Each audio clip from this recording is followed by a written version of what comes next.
अनवान ये है कि रवैयों को तब्दील करें। हमें अपने रवैयों को, अपने अखलाक को तब्दील करना होगा। हमेशा दूसरों पर नुक्ताचीनी करते रहते हैं। इस वजह से हमारे इर्द गिर्द रहने वाले जो हैं तो हम में से ही, लेकिन वो हमारे रवैयों की वजह से इस कदर तंग पड़ जाते हैं और वो इस नुक्ताचीनी को इस कदर अपने ऊपर हैवी कर लेते हैं कि वो या तो हार्ट अटैक या ब्रेन हेमरेज से मर जाते हैं, या फिर ऐसा भी देखने में आ रहा है कि लोग खुदकुशी कर लेते हैं। मैंने न्यूज़ में एक न्यूज़ सुनी, एक गवर्नमेंट टीचर, उसके 3 बच्चे और उसका एक शौहर जो के बैंक में काम करता था। इस टीचर ने अपने तीनों बच्चों को जहर दिया और उसके बाद खुद भी खा लिया। इर्द गिर्द पता करने पर मालूम हुआ कि मियाँ बीवी में लड़ाई झगड़ा बहुत होता था, लेकिन इस औरत ने जब ये सब कुछ किया तो इस वक्त उसका शौहर घर में क्या शहर में भी नहीं था। वो अपने काम के सिलसिले में दूसरे शहर गया था। हमसायों से पता कि वो औरत परेशान थी, लेकिन वो क्यों परेशान थी?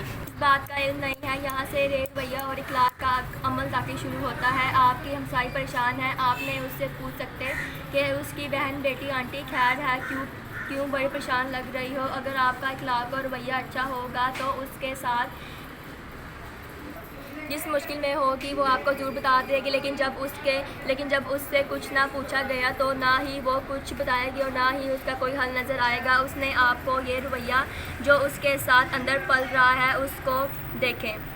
वो ये रवैया क्या है? पहले बच्चों को मारना और फिर पुरजोश आना और पता चलना है कि कितना बड़ा गुनाह कर दिया है माँ होकर, फिर उसका जुर्म और उसकी पैदाइश में आपने आपको सजा दी, दुनिया और ख़ुद को ही मार लेना। पता नहीं कि हम लोग क्यों ऐसा करते हैं। हमें अपने अलावा कोई और नज़र नहीं आता। आखिर में माँ और बाप, भाई बहन का ये रवैया उसके साथ ऐसा होता है कि उसको इतना बड़ा फ़ैसला कर दिया गया है, जानते हुए भी ये उसके इसलिए है कि वो अपनी पनाहगाह और ज़रूर उसकी तरफ का रास्ता इख्तियार करती है, लेकिन ऐसा नहीं हुआ।